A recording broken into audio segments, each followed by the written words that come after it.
கேவலமா இருந்தது.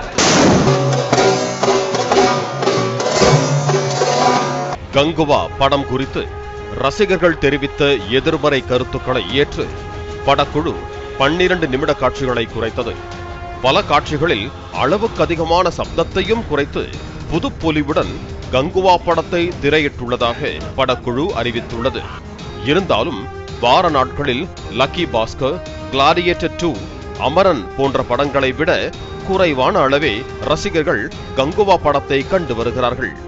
இந்த நிலையில் சோளிங்கர் லட்சுமி நரசிம்ம சுவாமி கோவிலுக்கு ரோப் காரில் மலையேறி சென்ற சூர்யா, இயக்குனர் சிவா ஆகியோர் மனமுருகி சாமி தரிசனம் செய்தனர்.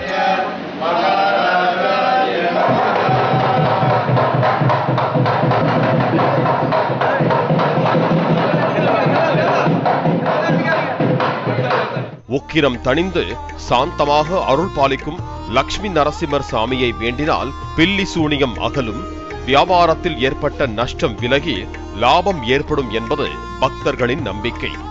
அந்த வகையில் சூர்யாவும் படத்தின் இயக்குனரும் லட்சுமி நரசிம்ம சுவாமியை கும்பிட வந்திருக்கலாம் என்று கூறப்படுகிறது.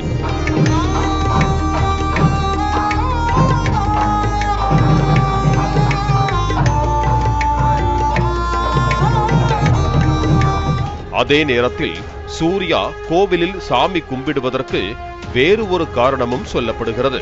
சில ஆண்டுகளுக்கு முன்பு சூர்யாவின் மனைவி ஜோதிகா மேடையில் பேசும்போது கோவிலுக்கு செலவு செய்வதற்கு பதிலாக கல்விக்கும் பள்ளிக்கூடங்களுக்கும் செலவு செய்யலாமே என்று கூறியிருந்தார்.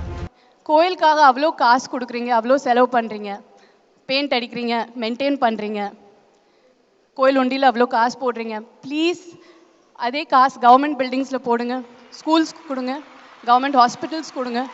It's very important. கங்குவா வெளியீட்டுக்கு முன்பாக இந்த பழைய வீடியோ சிலரால் இணையத்தில் பரப்பப்பட்டது.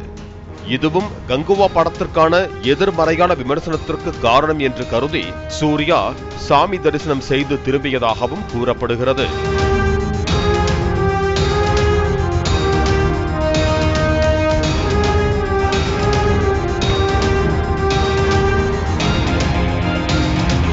பாலிமர் செய்திகளுக்காக ராணிப்பேட்டை செய்தியாளர் மார்டின்.